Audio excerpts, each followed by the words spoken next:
Hey, welcome back to episode 45, Inside the Interview Room. This episode, we're going to cover the angry subject. The angry subject, when anger takes over the interview.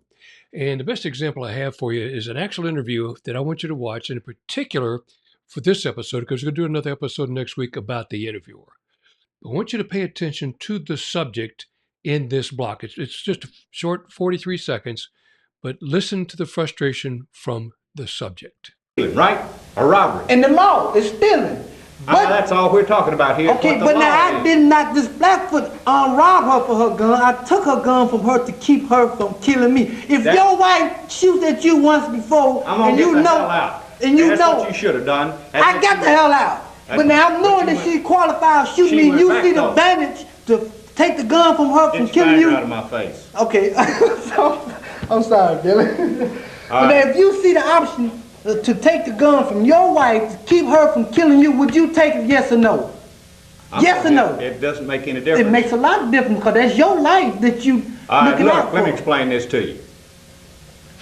Let me explain. Okay, quite an episode, isn't that? How many of you been in one like this? Okay, so first of all, let's pay attention to the anger in the subject. Now, there's several parameters I want you to think from the subject's point of view and just about the subject. First of all, anger is a reaction behavior. We classify behaviors, or I do, of a subject, victim, witness, informed, whatever, into their feedback, if you will. How they're the feedback I'm getting from them while I'm engaging with them. Okay. There's response, which is the subject's getting better and we're getting some type of information. We got an exchange going, or there's reaction. Now, the key to reaction, it is a knee-jerk type of response. It's closely tied to the survival instinct, if you will. For our purposes, anger, in this case, is a reaction behavior, meaning it's knee-jerk. Now, several things about anger, and I want you to pay attention again, thinking from the subject's point of view. We're going to do the interviewer, like I said, next week in part 2. Anger, angry people are intellectually deaf.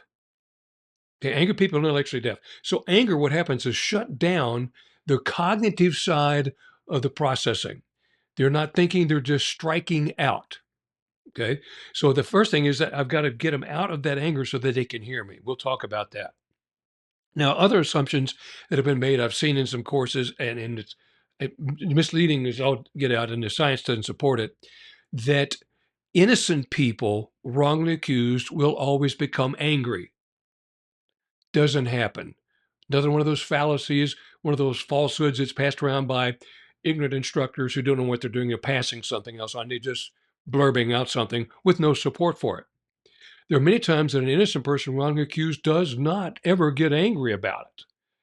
And one, because they think the system will clear them. They have confidence in the system. It's not their personality type, not their cultural type, that type of thing. Okay. And so the absence of anger is not a sign of an innocent person. The presence of anger is also not the sign of a deceptive subject. It's more a sign that what you're engaging in is going to be unreliable because the person's not in a thinking balance, if you will. Now, the tactics that the angry subject uses comes from two primary sources, and it comes from the learning process. Somewhere in the past, your subject used anger for what reaction and won in the engagement.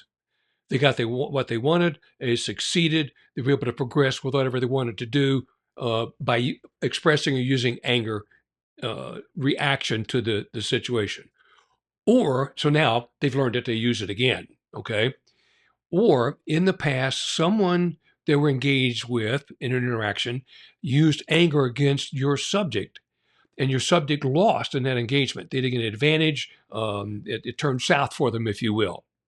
So since that worked against them, they will try to use that same tactic against someone else. And it's not necessarily you. If you were to see this person a long period of time, you'd see how this is reflected.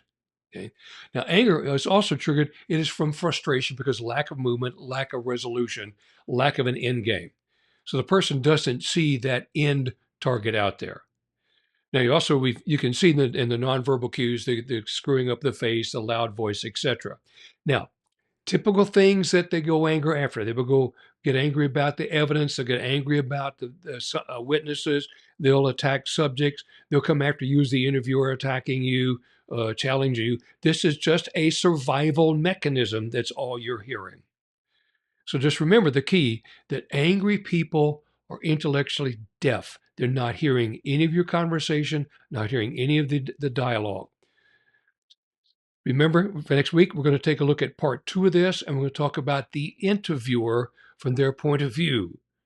So be sure to sign up. Maybe hit the subscribe button. Also take a look on the website for upcoming courses. And if you want to engage and set up a program for in-service for your personnel, for your association, glad to talk to you about that, to fine-tune it for you. But just remember, the reason for the existence of the Inside the Interview Room is to remember that motto that I have. Choices that we make in the interview room eventually will show up in the courtroom. And somebody in the case will see an interview like this. So until you see you for the next episode, when we talk about the interviewers, be safe. We'll see you again soon.